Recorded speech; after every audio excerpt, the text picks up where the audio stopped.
everybody. I'm PennLive opinion editor John Misick. We're being joined this morning by Senator Bob Casey, who's running for re-election to a third term, and we've got some questions from you, so we'll try to get as many of those as we can. Senator, thanks for coming in. Hey John, good to be with you. Thanks. How you doing? Thanks to your. I want to introduce your colleagues, so I want to make sure people know. Let's start with the biggest story of the week, Conor Lambs' win in Pittsburgh. When you look at that, what are the 2 or 3 takeaways you get? Well, I think without a doubt, campaigns often come down to the dynamic or environment you're running in, and also, obviously, candidates matter as well. And Conor was a particularly capable, articulate candidate, especially someone running the first time for public office, and especially running in a high scrutiny, high intensity campaign. He did a remarkable job. His campaign did as good a job as you can. And when you can win a race that is that close and kind of land the plane, figuratively speaking, in a race that was only a few hundred votes by way of margin, he had to run a really good campaign. So I think it starts with that. But I think one thing Conor did was he was able to, and there are probably multiple reasons for this, but he was able to get a lot of votes from frankly, and I'm not certain of the number, but from a lot of Democrats who might have voted Republican in a lot of prior elections. I think that happened a lot, not just in 2016, but in previous years. So he was able to garner a lot of those votes, to have a message that went directly to them, especially an economic message. And that's a lesson, that's significant. The other issue that came out of it, in terms of just a single public policy issue, was healthcare. He made that a centerpiece of his campaign and his messaging, and was attacked in a very aggressive fashion by the outside groups. He got more than $10 million of negative advertising against him in one district. It's probably an all-time record for one district, at least in Pennsylvania. But he was able to come to make the argument on Medicare and Medicaid and healthcare that I thought was really effective. And the polling operation, public policy polling, so-called PPP, out of North Carolina, they did what I believe I'm led to believe is the only exit poll which showed that healthcare was a decided advantage for Conor Lambs. I don't remember the numbers, but they asked the question a couple different ways, but it was obviously an advantage to him. So at least 2 lessons about having an economic message and healthcare. But the mechanics matter. You have to run a good campaign, and you have to be able to get a message out. Let me just rebut one thing Republicans have said. I know that the Republican narrative, at least publicly, I hope they don't really believe this, because if they do, they're in real trouble, that somehow the 20 points between what President Trump did and what Representative Rick Saccone did is solely attributable to Rick Saccone. That is a preposterous theory. And this idea that somehow that's the explanation is really loopy. Right. So they might be just understand they've got to have some spinning, but if they really believe that, they're in big trouble in November. They don't get this.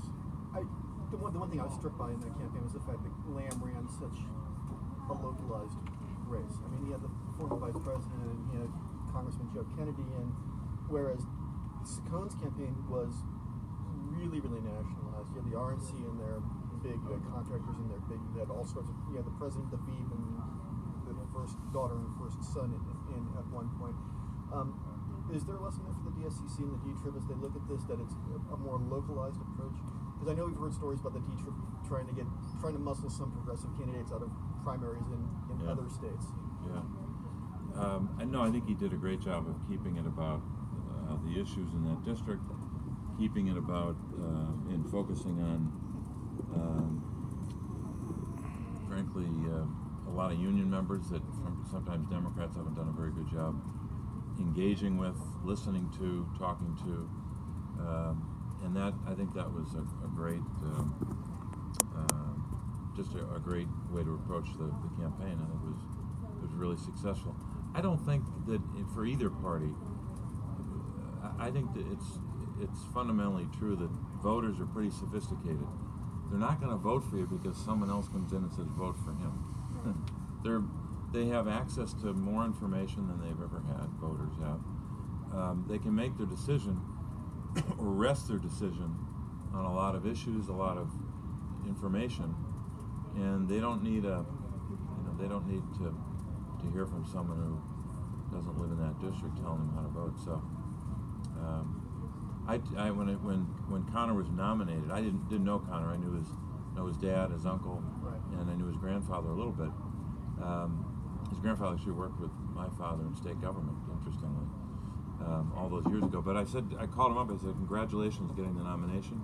Thanks for running." I said, "But don't feel like you have to invite people like me in, because you should just run your own campaign."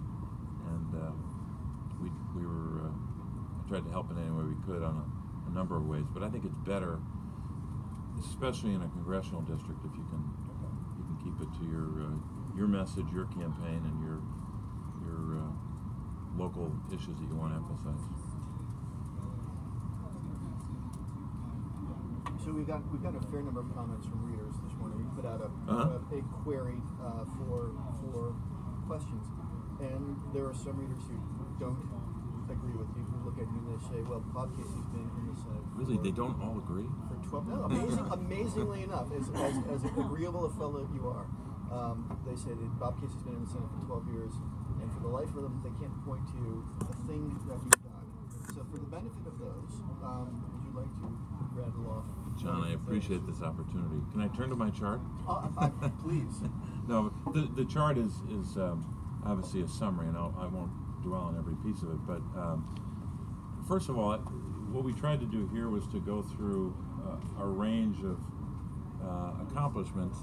Some of them are more particularly tied to a bill that I introduced and then got passed. That's the first entry there, and we can give you a lot more background on it. But I would just give you one example. I won't highlight all 40 of those, but the one I think is likely to have over time as much impact as any other bill that I've ever introduced and passed is the ABLE Act, which was a bill that we passed to say for the first time, by way of a new tax code provision, that we're going to provide opportunities for people with disabilities and their families that are provided to a lot of Americans to save for college. So we've had this tax code provision, 529 plan, so to speak, for years, which allowed you to save in a tax advantage way for higher education. So say you had 2 daughters and you save for one daughter, and that's a great thing. You can save in a tax advantage way so that if she wants to go to college, she can have a head start on paying for it. Hey, Charlie, how are you? Good. Hey, Charlie. Charlie, just told people I've known you for a couple of decades, and you still look really young. Is that okay? Yeah. I said that the right way, okay. I was looking at these, I was waiting for people to file into the Dover room, and I realized... Same bad time, same bad channel as yesterday. Okay.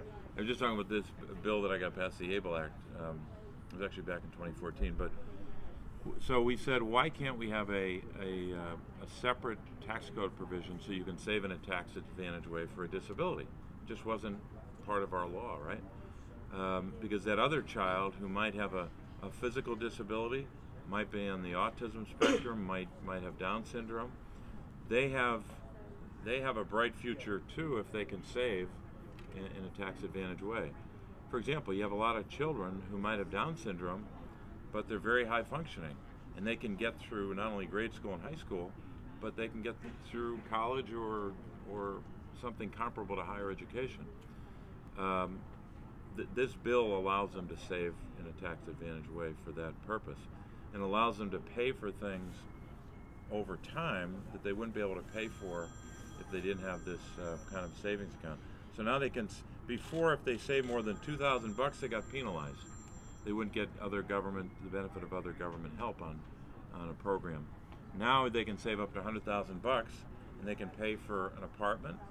They can pay their rent out of that. They can pay for assistive technology if they need it. They can pay for a lot of things in their life because of this account. So that's I'll just give you one example. That's a bill.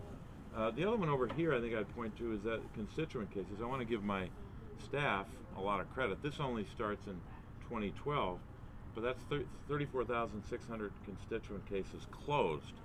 Operative word being closed, meaning we get a call or someone sends us an email and communicates with us and says, I have a problem. I have a problem with benefits, say the VA benefits, or I have a Social Security issue, or I have an issue with health care, a whole range of problems.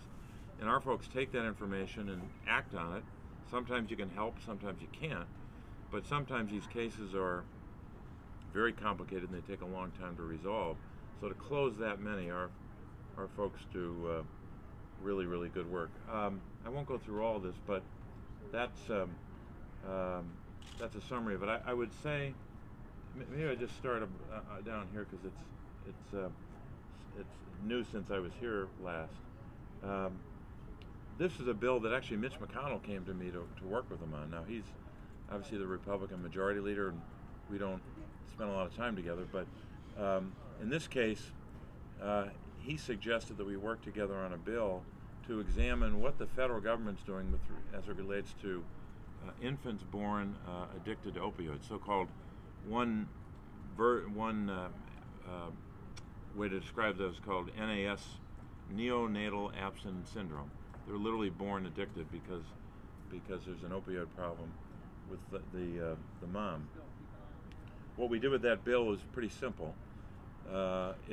We insisted that the Health and Human Services find the research and programmatic or substantive gaps in policy and give us a report on that, and also come up with a strategy to deal with this issue. It's a subset of the larger and really devastating opioid crisis that we all know, unfortunately, know so much about now. But that's one aspect of it. A whole generation of children.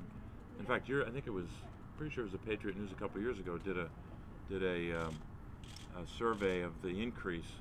I can't remember the exact numbers, but the increase from 1 year of the number of children born addicted versus 3 years later. I think it might have been between like 12 and 15 or something like that. But it was an exponential increase. So that's just a couple of examples of some of our work. We can provide more detail. I'm hoping that one of the areas we can focus on in an infrastructure bill, or some might call it a package, is to focus on the structurally deficient bridges in the state, to focus on rural broadband, focus on basic infrastructure like that. And give you one example of what I did a few years ago. I worked with a Republican senator from Missouri, Roy Blunt, and we discovered that just by changing the allocation of federal transportation dollars by a few percentage points, we could direct a lot more dollars to what are called off-system bridges.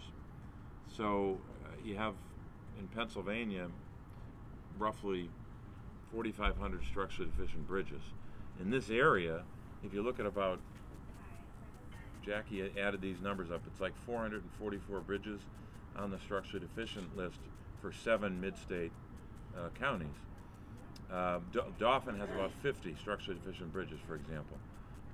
You can go to counties that are smaller population than Dauphin and Lancaster and have a pretty high percentage of the bridges that are structurally deficient. There's a subcategory of that larger category, the off-system bridges that are county bridges in a sense. They tend to be the one bridge or one of few bridges that connects a small town to the rest of the world. It's the way the school bus gets out of the town, it's the way the ambulance gets through, or a business person has to travel. By changing that allocation, it was disproportionately helpful to Pennsylvania and I guess Missouri and a few other states. We're able to free up more federal dollars. So over a 5-year time period, I was able to get about $369 million just for those off-system bridges to have a greater priority in terms of fixing them. So I'm hoping we can have bipartisan agreements, or a bipartisan agreement on infrastructure that focuses on some of those priorities like bridges and broadband. And two questions. I've proven we can do it. 2 questions Yeah. to that point. One, just getting a 5-year extension of the highway bill approved tend to be Herculean. What do you give odds for getting some sort of wholesale infrastructure passed this year? One, and two, since there's been criticism of the funding stream that the president has talked about, do you see some sort of more reliable recurring revenue, say an increase in the federal gas tax, as the better way to fund the kind of needs the administration is talking about, or that you're talking about as well? Yeah, and I think the chances of getting a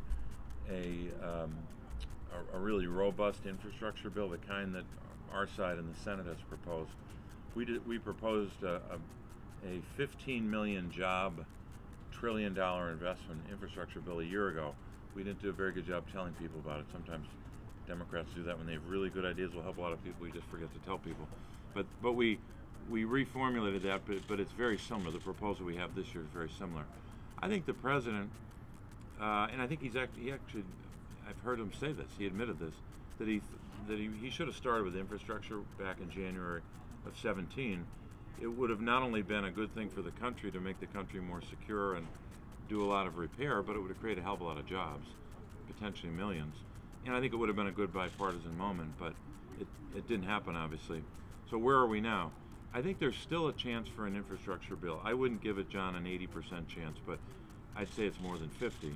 It may have to be scaled down because of the issue you raised, the revenue issue. Here's what, and I know that I read your editorial about the federal gas tax. I would prefer, because when you're in a state where you've got a lot of rural communities where people have to drive a long distance just to get to the grocery store, any kind of increase in the gas tax can be particularly burdensome.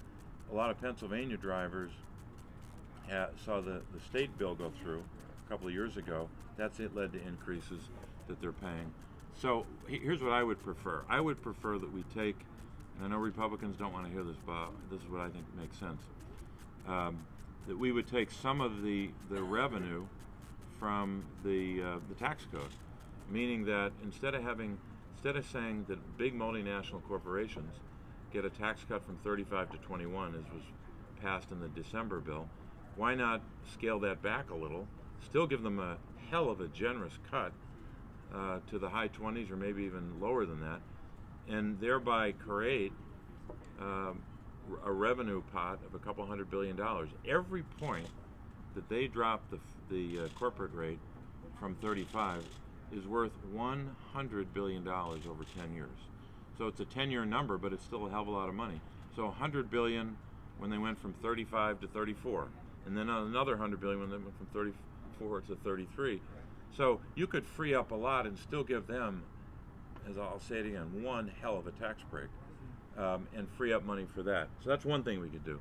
The other way that we pay for some of these infrastructure investments in our proposal as a Senate caucus is to repeal some of the breaks that the wealthy got. My position on tax reform was, I didn't prevail, my side didn't win the argument. Here's what we should have done. We should have said, yes, we want to do tax reform. Everybody wants to simplify the code, make us more competitive, make it better for the middle class. So let's start with the biggest middle class tax cut possible. Forget the rich for a second and big corporations. Let's take care of the middle class first. Give them an unprecedented tax cut. That's point number one. Point number two, let's do something on infrastructure. Some people say, well, you can't get $1 trillion. Fine. Let's start with $300 billion or $400 billion and start focusing that on fixing bridges, doing rural broadband, do a lot of things, right? The other thing we could have done with the tax code, and these were all, I think, lost opportunities, we could have taken that child tax credit and turbocharged it, really made it unprecedented, and lift millions. Some people think we could have lifted 10 million kids out of poverty, give them a much better chance of getting a job down the road and contributing to the economy. But what happened? Our side lost. There wasn't a single hearing on the bill. They rammed it through between November and December, basically in December.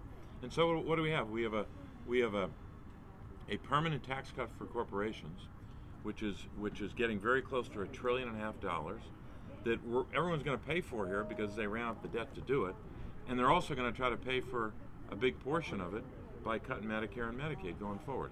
They're not even camouflaging that. That's part of their budget. The the Republican budget.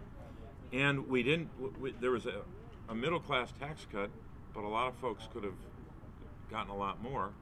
And on top of that, we didn't use the tax code to reduce poverty like we've been doing for 25 years.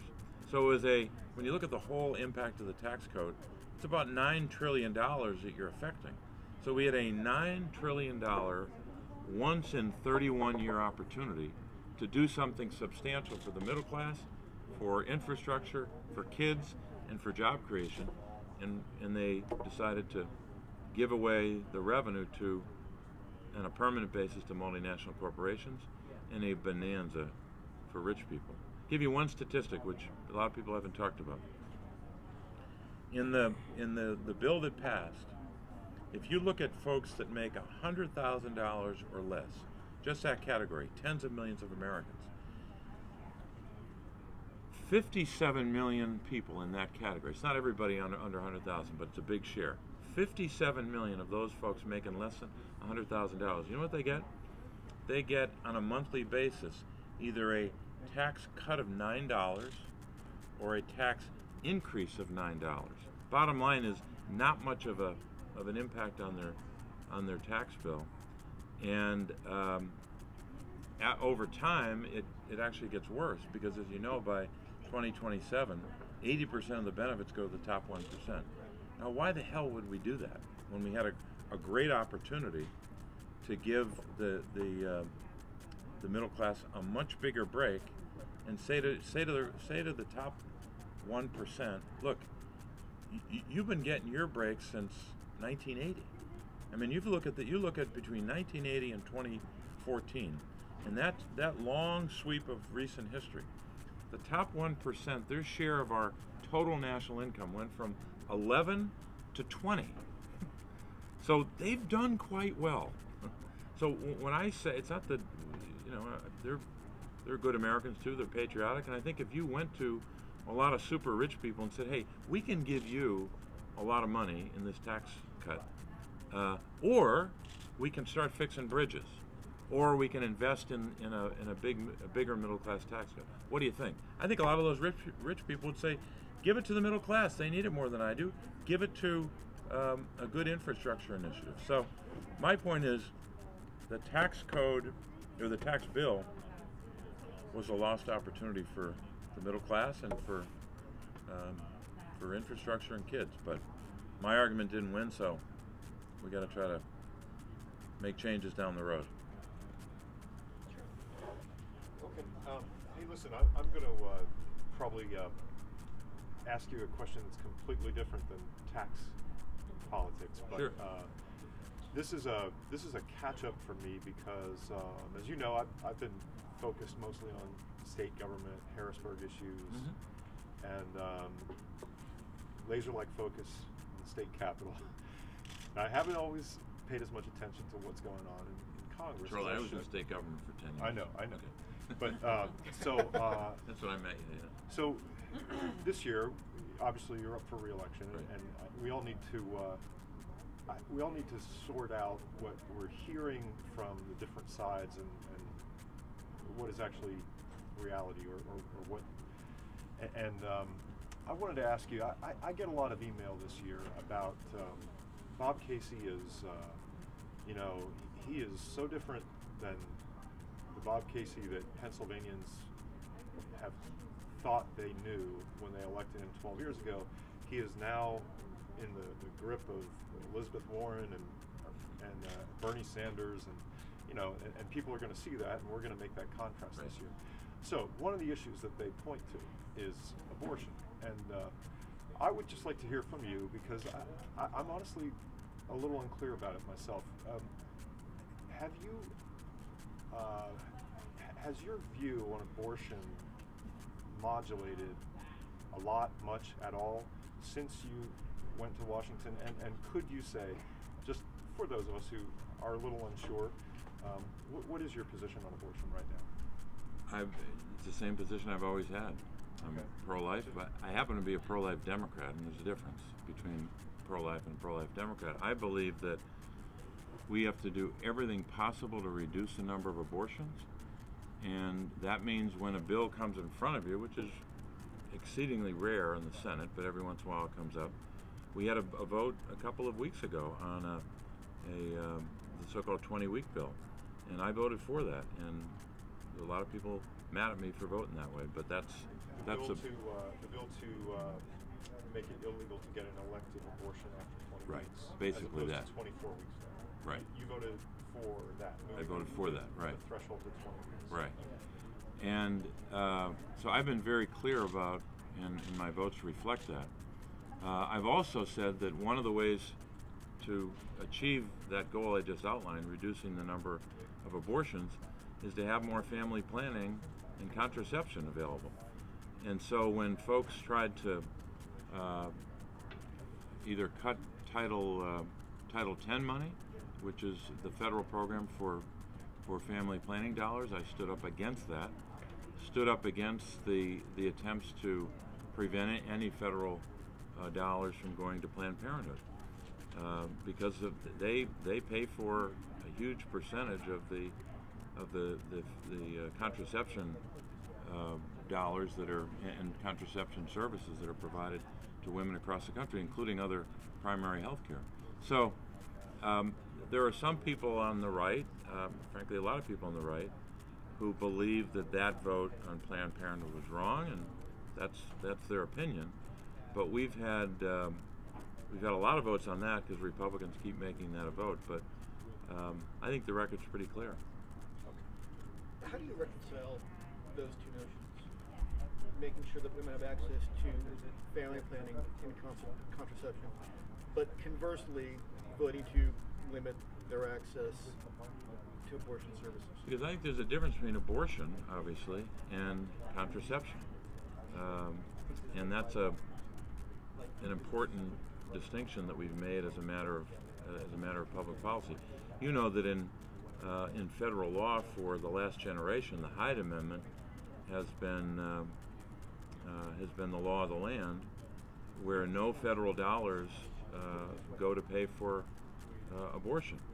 So we've made that distinction for years, and I have a lot of people that will, or I should say, in the debate in Washington, you'll have a lot of people that will make the argument. They'll say that they are pro-life, and they assert that, and then they vote in a manner that leads to, frankly, more abortions.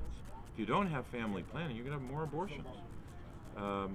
You got countries in Europe where they have a very liberal abortion law, but because they have access to health care and access to contraception, they tend to have fewer abortions. So sometimes the same people that are making the argument about abortion say, but I'm going to vote to cut funding to Medicaid. Well, just so happens that 45% of all the babies born in the United States of America, their birth is paid for by Medicaid. So you can't really say that you're, quote, pro-life and vote to cut Medicaid. The Republican budget and the Republican health care bills not only would cut Medicaid over time, but would eliminate Medicaid expansion, with the major payer for the opioid crisis, right? Those same people say, I'm pro-life, but I'm going to vote against contraception family planning. Well, if you have fewer opportunities for women to get family planning services, get contraception, you're going to have a higher abortion number. It's as clear as day. So I realize that some make political arguments, but okay. Well, let me follow up on the same theme. Yeah. Another, always easy to get a debate going on topic, gun control. Do you feel like you've moved on gun control, and if so, why? And can you sort of tell us where your thoughts are about gun control? There's no question that when you consider my approach to voting on measures that would change gun laws, I have a different approach now than I did years ago, and it's all because of one event, Newtown. And at that point in my time in the Senate, we had few, if any, votes that dealt with these issues. There was a vote, I think, in my first term in the Senate on being able to bring a firearm on to Amtrak, I think, and there might have been, but they were kind of off to the side, not major votes. After Newtown, I had to ask myself a basic question, or a couple of questions. Number one was, are you going to vote to say yes or no? And there's no third position here. You're either in one lane or the other. Yes or no on background checks. Yes or no on the limitation of the high-capacity magazines. Yes or no on the ban on the military-style assault weapon. It's up or down, yes or no. There's no gray area. You're either for it or against it. And I said yes, thereby incurring the wrath of a lot of people, I guess, because they want you to vote no. And the reason I came to that conclusion is I finally said to myself, especially that particular weekend when I watched, I don't know how many hours, probably 20 or 30 hours of coverage of that tragedy that happened on a Friday, I had to ask myself, if you say no to all those votes and a few others, you're saying to yourself that there is nothing that the most powerful nation in human history can do to even reduce the likelihood that you'll have another Sandy Hook or another Parkland, Florida, or fill in the blank with another tragedy. And one of the things that really moved me that weekend, among many things, of course, was that the killer in Sandy Hook, it was very clear from the evidence and from the way he proceeded. He killed his mother at her home. I think she was in a bed when he killed her. And then he went right to the school in an obvious rage. He killed people coming in the door. Then he went into the classroom and killed 20 children in the most horrific, indescribable way that anyone could ever imagine, and the worst horror movie ever created. It was in that classroom. I don't think anything in American history matches it, probably, for one confined room. But then he left that classroom, was headed to the next classroom before he took his life. So if he had more time, because he certainly had the ammunition, if he had more time, he would have killed hundreds of children in that school. And I had to say to myself, after realizing that weekend, watching the reporting very carefully, you're saying there's nothing we can do to make that less likely? So we just have to get used to. We have to surrender to this problem, that one person can kill 100 or 200 or 300 or 500 kids in a school. Another person can walk into a movie theater and kill hundreds of people. That's just what we have to get used to. And I said, no, that's not America. That's not the America I know. So I decided to vote, and thereby casting those votes put me in a different lane and will incur all kinds of opposition. But we have to, I think it's an issue we have to take action on. And I think in the current debate, first of all, young people have had more impact in a couple of weeks than most adults have had, or most older folks like me have had over a long period of time. The ground has shifted. I don't know if it's shifted enough to pass a lot of laws, but it is definitely shifted when the President of the United States is responding, as he has, to those young people, not in an appropriate way. His proposal was, I think, rather weak, if not pathetic, but he had a proposal. But Charlie, if you told me that today, if we had a series of votes on these measures, common sense gun measures that even gun owners support, if we had a series of votes in the next couple of days or weeks, and we were certain that every single one would not pass, I'd say, so what? Still have the debate. Have the debate and vote on one bill.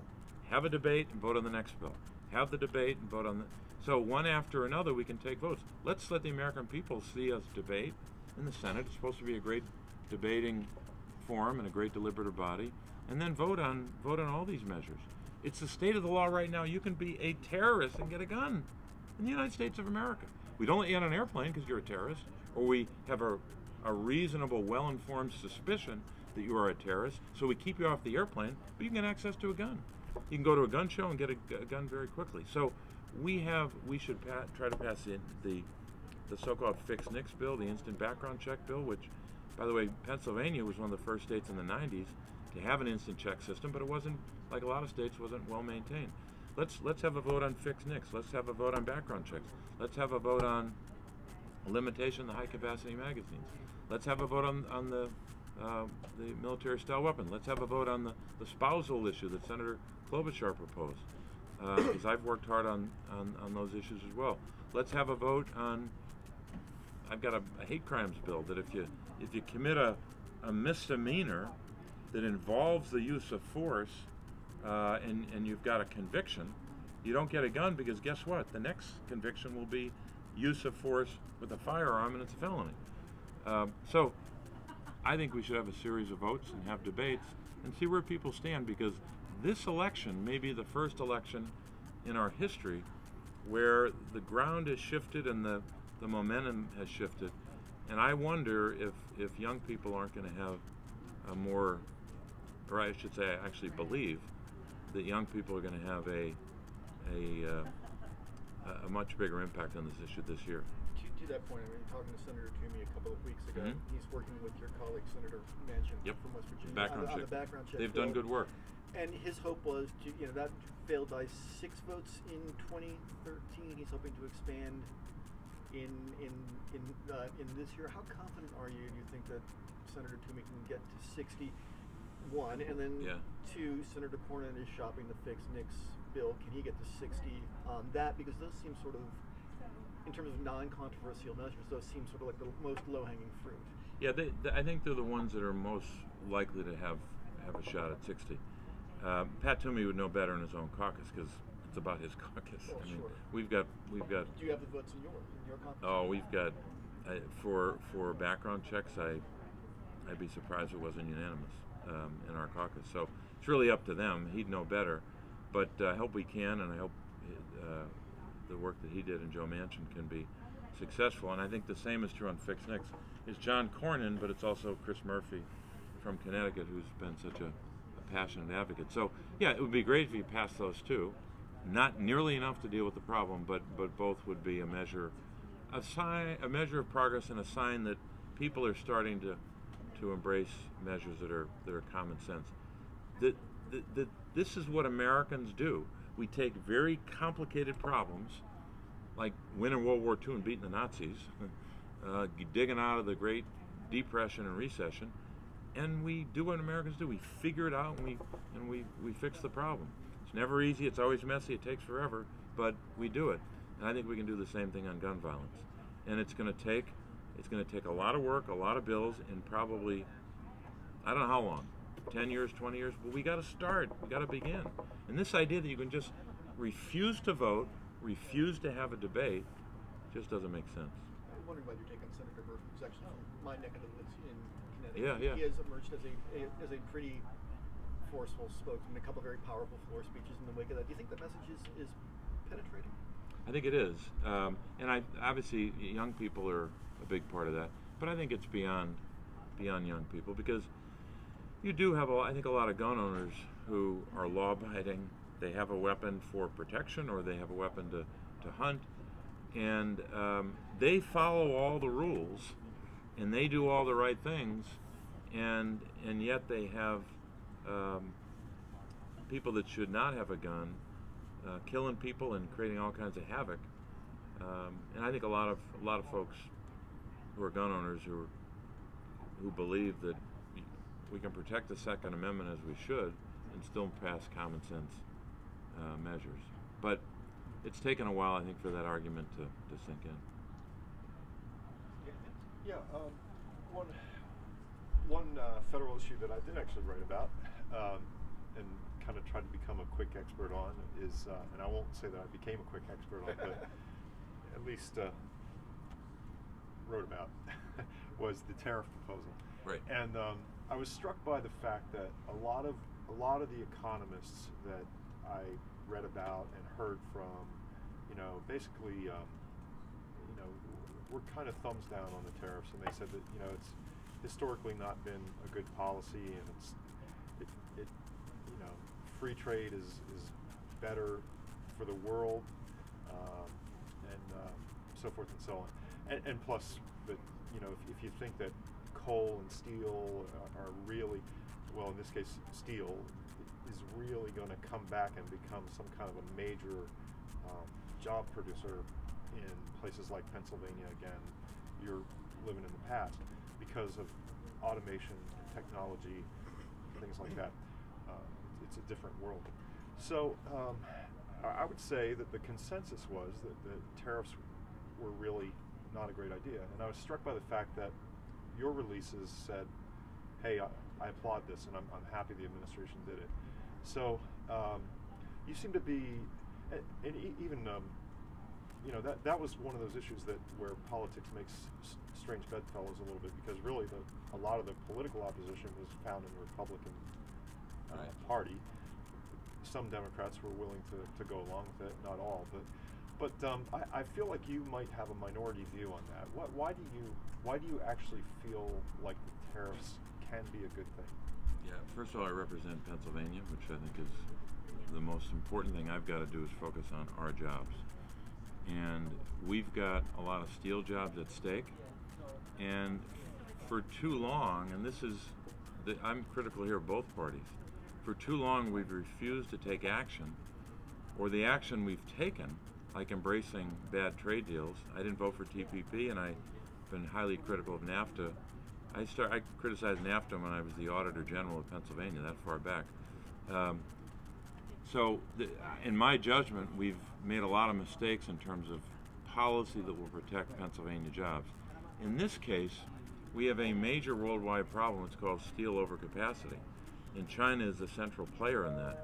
And even when China isn't sending us steel directly, they're sending steel all over the world and putting our companies and our workers at a disadvantage. So that's one problem, the overarching problem, steel overcapacity. But then you also have the fact that some players in the international marketplace are cheating. China cheats on trade. They cheated on currency manipulation for years. They cheated on intellectual property, and they steal our lunch on a regular basis. We've got to confront China in a number of ways. This is one way to have that engagement, or to have that strategy in place. Focus on the cheaters. Now, part of what the administration, I'm glad they took action, but I didn't like the approach they took with regard to allies. We should form for lack of a better word, an alliance with our allies on this, because a lot of those same countries are adversely affected by steel overcapacity. I'll give you one precise example for our state. AK Steel, major steel producer, and the single sole producer of electrical steel, so-called. Electrical steel is what the steel that goes into our electricity grid. Talk about an infrastructure investment. We need to do that in our electricity grid. That one company has been hammered, and I said this directly to the president when he called us in for a meeting on this Tariff 202 issue, I'm calling it. But we look at one company that is the only one that makes this electrical steel, and they've had an import surge dumped on them in the last year of 101%. So that's one of several examples of steel companies getting hammered because we're doing nothing about it. We're not using existing law to put some pressure and give them some relief and prevent job loss and maybe even incentivize some hiring. And on top of that, you have all these bad trade deals over a generation. So I think we should take action. I think the administration should keep it focused and targeted on the cheaters, keep that alliance of allies who are being hurt as well, and take action. The other thing we should do to create more demand is pass an infrastructure bill so that there's a higher demand for those steel companies to actually have production. I found actually an op-ed from this week. This is New York Times, Wednesday the 14th. Tom Friedman, headline was, "Trump's right about China to a point." Now, Tom Friedman does not agree with my position on TPP, okay? So he doesn't agree with it. But here's what he said. He talked about this study that he referred to. The first guy's name is Artur. He's from MIT, David Artur. So he's an academic, and a lot of academics are commenting, so I thought I'd go to an academic. The other person is David Dorn, D-O-R-N. Here's what their study said. And I'll just read you the one excerpt from the column. Roughly 40%, this is a 2016 study, roughly 40% of the decline in U.S. manufacturing between 2000 and 2017 was due to a surge of imports, just like AK in the more recent past, a surge of imports from China, primarily after it joined the World Trade Organization, and it led to the sudden loss of about 1 million factory jobs in Ohio, Michigan, Wisconsin, and Pennsylvania. That's what this MIT study said. So there is a lot of evidence out there, not just that China is the prime aggressor in this steel overcapacity, but China has been creating an environment where we lose jobs when they cheat. We lose jobs when China doesn't follow the rules, and we have to take action against that. Now, some might say, well, the tariff is too broad. They might be right. I hope the administration uses the time to be more precise and more targeted. I hope the president will listen to people around him when he's speaking about it and talking about how to make this work. But we can't simply take no action and sign up for these trade deals that lead to massive job loss in a state like ours. So that's my first priority, our jobs and stopping the cheaters. So China's scarcely in the top 10 when it comes to imports in... But not if you factor in transshipment. Like they're sending around the world, but the origin of a lot of it is still China. The broader point I want to make, though, is that the president now is shortly going to engage with North Korea. Some preset set of conditions are eventually met. Chinese are key to our engagement. They're the South Koreans who are also being hit by the tariffs, are key to our engagement with North Korea. Is it the best time to pick a trade fight with those two countries, given sort of the global role they're going to play over there? Well, I've heard a lot of people saying, use the word trade war, which as if it's, inexorable and self-evident, but I would argue that China started a trade war with us way back at the beginning of that study. They're the 2000 going forward. They've been at war with us, and we've had a lot of casualties, job loss in a state like ours. I don't look at times. At times, you have to take action, knowing that there are the relationship between basically in terms of our economies, the two leading countries in the world. It's a complicated, multifaceted relationship. So you can be in an adverse position on trade or on a tariff issue, but you can also work together on the nuclear crisis in North Korea. And I think it's possible to do both. But here's the point I should make, though, about timing. This 202 process, where you engage in a review that has its focus on national security and steel, right? That process was commenced at the beginning of the administration, I guess back in, maybe February. The administration said, oh, we're going to have a decision in the summer.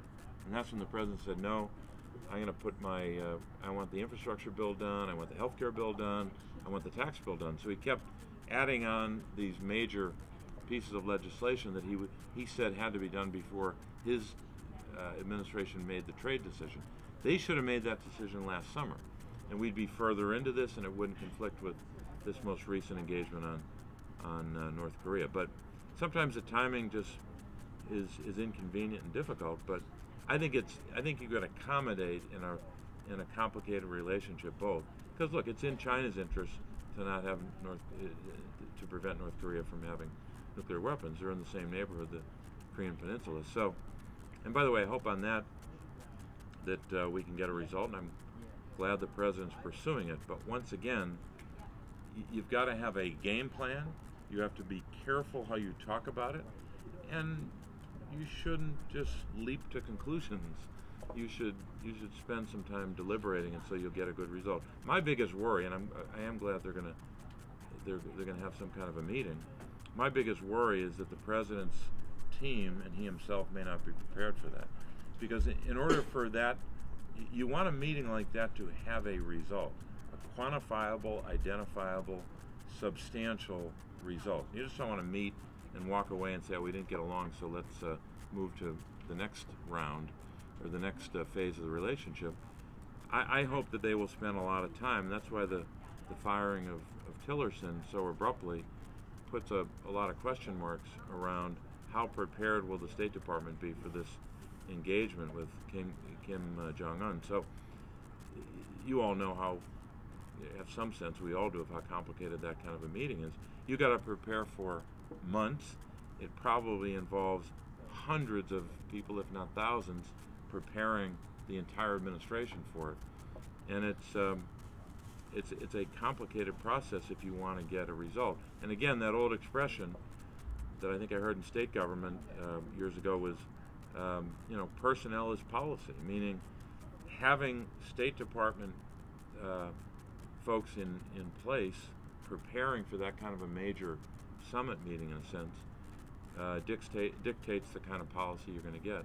And I worry that, and I was critical of Tillerson on a lot of things, but I worry that the apparatus, the personnel, the horses, in a sense, that they need to be successful may not be there, and I worry about that. Well, I mean, we know there's a lot of vacancies across right. ambassadorships that are not being filled. Does that concern you? One, that there's not the adequate personnel within it state does. to prepare for this. Yeah. And two, is Director Pompeo's appointment a trade-up? In your opinion, how do you gauge his qualification to be Secretary of State? Well, I voted against him to be CIA director. I have concerns about his philosophy, but especially his approach when it comes to and the likely nominee or I should say the nominee for the CIA director. Their views on torture give me real concern, and I think Director Pompeo is a very smart individual, but when you become Secretary of State, you become the chief diplomat of the United States of America. You are fourth in succession to the president. It's a critically important job, and he should answer, and will have to answer a lot of questions during the confirmation process. So I'm not going to make any final judgment right now, but I've got a lot of concerns. You talk preparation. We know just the other day it was real. The president apparently lied to Prime Minister Trudeau's face about an easily disprovable trade statistic. Does that give you any pause about the level of seriousness with which they're going to approach their preparation for North Korea? I worry about that. And look, no one expects a president or, frankly, members of Congress to know everything about every subject. But they do expect you to work hard, to rely upon the expertise of your staff or outside experts, to get briefings, to read, to immerse yourself in as much of the policy as you can. And he just doesn't seem willing to spend that kind of time. And I hope, despite what has happened in the past, I hope he'll set aside a lot of time to prepare for that meeting, because it's going to be important. Obviously, he'll have a lot of help, and he should, just like any president does. But you can't. At the end of the day, in order to make decisions that have such gravity and weight and such consequence going forward, you've got to have enough information, and you've got to be able to take in advice and feedback from staff or others who are expert in the field or the set of issues. But in the end, you've got to make a decision as president, and you can't just completely outsource that. You have to have some basic familiarity, and I hope he takes the time to do that. And I guess in the 10 or so minutes that we have left, there is the small matter of this re-election campaign that you're involved in at the moment. And there's a primary on the Republican side, so there will eventually be a candidate that emerges from that. What if you talk a bit about your preparation for that campaign, the message you've been sharing with voters, and whom you anticipate maybe facing in the fall? Yeah, I'm always happy when the other party has a primary. I don't have a primary this time, which is a blessing. But I would be, of the field they have, I'd be very surprised if it wasn't Congressman Barletta. He's the most likely nominee. And I expect a tough race. I mean, this has always been in recent history, the last 25 years or so, has been kind of more like a 52-48 state, much bluer, even more like purple state. So the races are always close and always tough. I think because of Citizens United, we're going to have, unfortunately for television viewers, a lot of groups coming in. As I said, most big Senate races today are dominated by outside money, not even candidate money. That's unfortunate, but it's a harsh reality we have to maybe not accept, but live with. We hope we can overturn Citizens United someday. That would greatly, I think, reduce the cost of campaigns. But I expect a tough race. Okay. I guess one other thing that I'd be interested in is, Congress may get to take this up. I mean, I've been hearing a lot about how this spring one of the issues that President Trump may get to have some more input on. Again, there will be another checkpoint for him. Is the Iranian nuclear deal? Right. And I'm not sure how the interface between what the president wants to do and what Congress, what congressional oversight there is over that. But where are you on the Iranian nuclear deal right now? And is that a legacy of the Obama administration and world diplomacy that you would like to keep in place, or do you think that it should be amended, or do you think it should be scrapped? I voted for it, and I think it was the right decision to vote for it.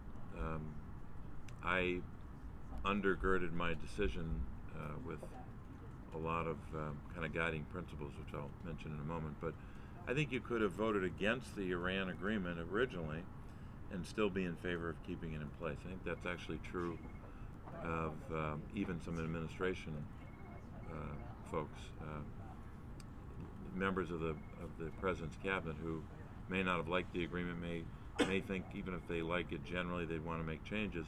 They don't want to scrap it, and that's certainly true here with a lot of folks, a lot of foreign policy experts, but I think it's also true in Europe. They want to make sure it stays in place. We should always be open to changing it, to making alterations to it. But even some Republicans in Congress who voted against it, I think, are concerned about just throwing it out the window. I wish the president, on a number of issues, but especially on something as grave as this, would give the same message all the time. If he has doubts about it, he should come to us and lay them out and see if we can't work on legislation. I think there's been a pretty good bipartisan attempt in the Foreign Relations Committee, starting with Senator Corker, the chairman, and working with Ben Cardin and now Bob Menendez as the two Democrats leading our side of the committee, to figure out a way, is there legislation that we can fashion that's bipartisan, that might make some adjustments, but not just completely throw the old expression, baby out with the bathwater. Having said that, here's my approach to going forward, having voted for the deal, and it informed my decision on it. First of all, we had to stop their nuclear program. The sanctions, which I think the Obama administration should get a lot of credit for and don't. You can't just pass a sanctions bill and then the whole world complies. You have to sometimes beat people over the head, figuratively speaking, going nation to nation, as Secretary Clinton did and President Obama and many other administration officials, saying, before I talk about any other issue, Prime Minister or President of another country, you need to help us with Iran sanctions, right? So they were brutally aggressive in saying to other countries, you have to help us. And guess what? They were wildly successful, because the sanctions against Iran got them to the table. They weren't going to that table without those sanctions. It worked. But the sanctions did not stop the nuclear program. So you have them going to the table, but all the while that nuclear program is going forward. And if you consider the number of centrifuges that they had when President Bush left office, or when President Bush began his 8 years, and when he left office, it had proliferated in the thousands, right? So we had when President Obama came into office, we had a huge Iran centrifuge problem sitting at his front door when he walked into the presidency. So you had to deal with that reality, that they were at the table because of sanctions, but the centrifuges and the program is moving forward. The only way to stop them was to have this deal in place. Having said that, having the deal in place is not some guarantee for the future. It does guarantee that the program stopped, so their breakout period is going to be a lot longer. It's not going to be like 2 or 3 months as it was when we were debating this agreement. It's now probably roughly a year, some of the experts would say. But here's the 3 things we got to do well going forward. verify that they're complying and enforce any non-compliance. And if they're out of compliance with the nuclear deal, you got to smack them hard, got to hit them hard with snapback of sanctions or other ways to get the international community to come down on them like a ton of bricks if they violate the agreement. So that's point number one. Verify they're compliant and hold them accountable and smack them hard if they don't. Point number two, counter them in the region. They can be very much in compliance with the deal, which they have been. The intelligence tells us that, but they still are the leading state sponsor of terrorism. They still use ballistic missile technology to threaten the world. They still are a threat to Israel and other countries in the Middle East because of their non-nuclear terroristic activity, if I could call it that. So we have to be very aggressive on a continual basis in confronting Iran in the region. And again, I'll use that word, smacking them hard when they fund Hezbollah to do all kinds of nefarious activity in the region. And Hezbollah has killed more Americans than any other terrorist group, as you know. And when they support other terrorism in the region and other destabilizing activity. I've got legislation to do that, to continue to confront them. And the last thing we have to do as a nation, number three, is going forward now and for the next 50 years, maybe the next 100 years, be very clear with the Iranian regime and the world that we have in place and will continue to adhere to and enforce a deterrence policy, just like we did with the old Soviet Union, which was a graver threat than this one, but this is a big threat. To say to them, if you violate this agreement, now, or frankly, in my judgment, they've made an ironclad promise to never have a nuclear program. A lot of people say, oh, the constraints are coming off in 10 years, 15 years, and then they can... No, they made an ironclad commitment in this agreement to never have a nuclear program. So guess what? We should enforce that. And we have a weapon. The United States of America is the only country in the world that has the so-called MOP, Massive Ordnance Penetrator, the one weapon that could take out their program. And frankly, it's more concentrated now, so one strike might do it. We've got to be very clear to them that that's our deterrence policy going forward. You've made an ironclad commitment, and we can take out your program, and we're going to be very clear with you and with the international community that you're all on notice that if you try to develop a nuclear weapon, there will be a military consequence. Or if you don't want to go to the military consequence, there will be other consequences which go well beyond sanctions. So if we do those three things well, verify, enforce, counter them in the region, and be tough on deterrence, we can prevent them from threatening the world. But it is tough. You need good diplomats. It's not just macho talk like some people in Washington believe. You need diplomats and folks to enforce that in this administration, this Congress, and going forward for decades. So, talking of smacking hard, Ambassador Haley came out at the UN the other day, right, condemned the nerve agent attack in Britain. The Treasury Department has sanctioned those Russian hackers. Right. One person has remained notably silent when it comes to condemning President Putin. Are we in a new Cold War with Russia, and do we need to measurably step up our response? Well, there's no question they're a major foreign adversary, and on some days, frankly, they're an enemy. Just clear as day. Doesn't mean we can't work with them on some things. We did work with them fairly well on the taking on the threat that ISIS posed, but there'll be a new ISIS around the corner probably.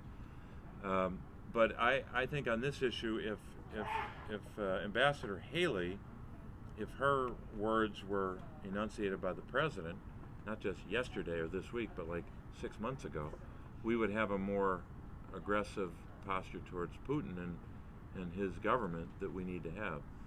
It's not good enough for Ambassador Haley to say it, or a Secretary of State, or some press person in the White House. It has to come from the president directly. And even with those sanctions, they're really late on those.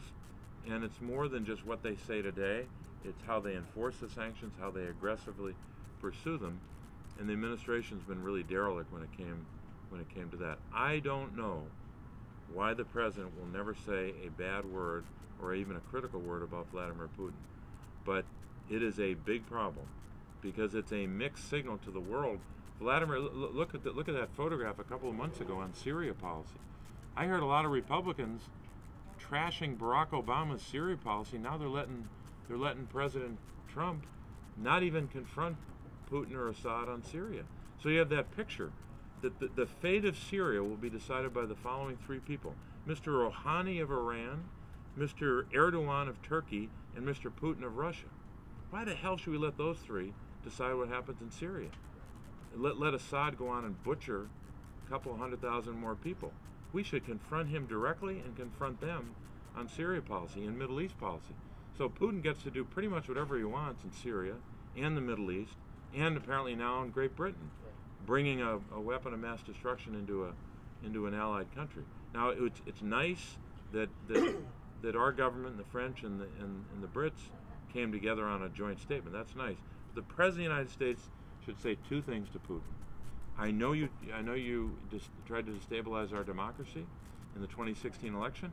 I know you did it. I'm going to confront you. If you do it again, I'm going to impose consequences on you. That's number one. Number two, before you walk out the door, if you try something like that, like you did in England, we're coming at you. That's what great leaders do. They make it very clear what their lines are and what they believe will be the consequence. The world needs that clarity when it comes to our approach to Russia and the Russian Federation and Vladimir Putin. The world does not need weak policy, no policy, inconsistent policy. We need clarity.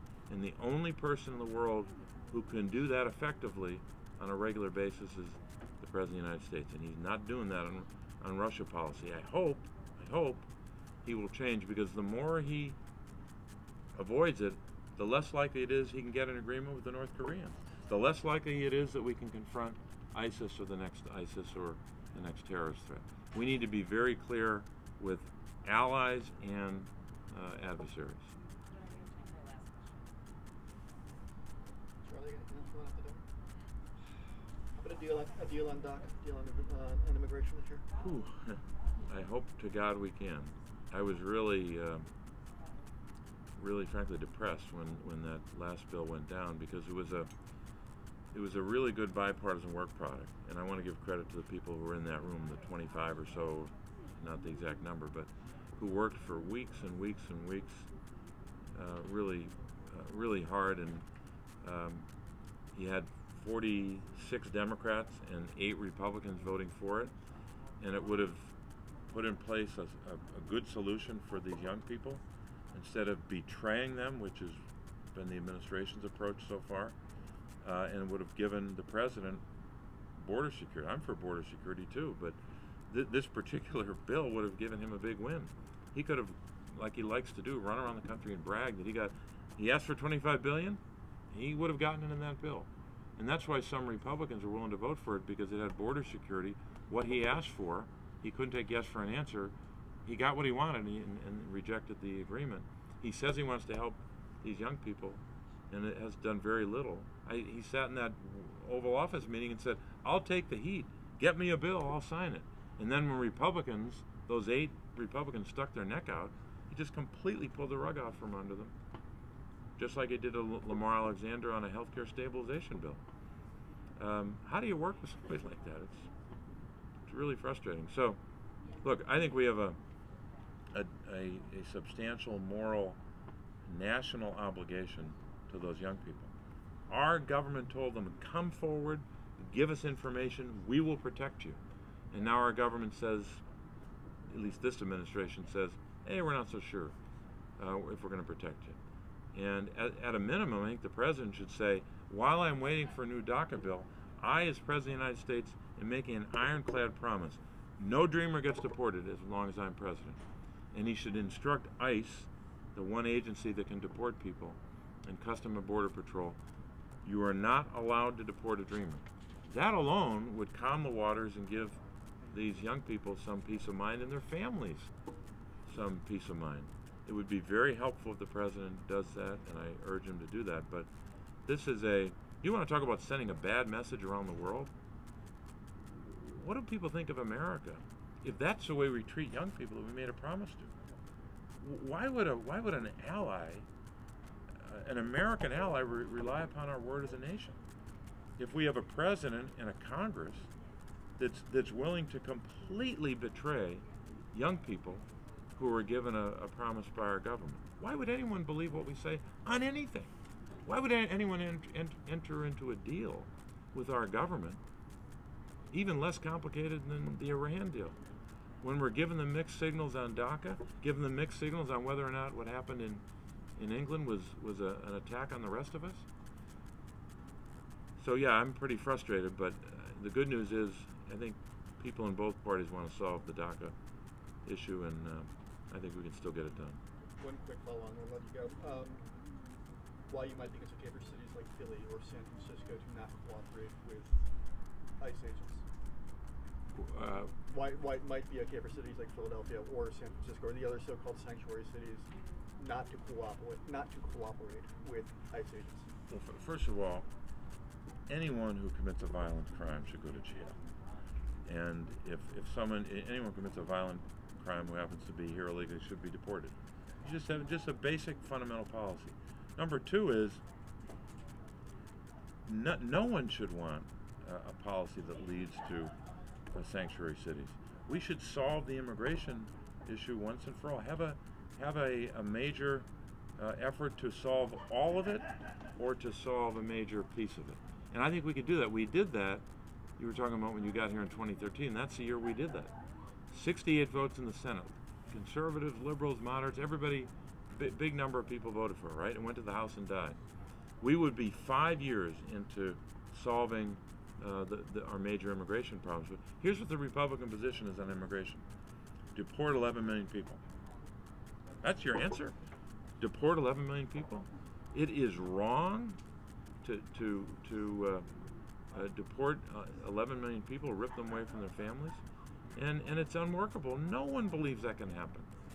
So if they have the majority, I hope they would lead us in an effort to have a bill like we had before that had very, very strong border security, had an effort to deal with this guest worker issue. I was just with farmers from Pennsylvania yesterday. They need a workforce. They need to have some certainty about workers, a guest worker program. So I think there's a lot we can do to solve the larger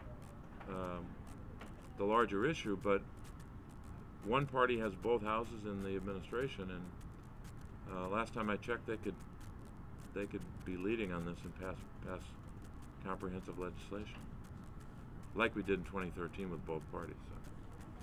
All right, Senator Bob Casey, thanks for coming in. Thanks for all the time. Appreciate the time. Appreciate it.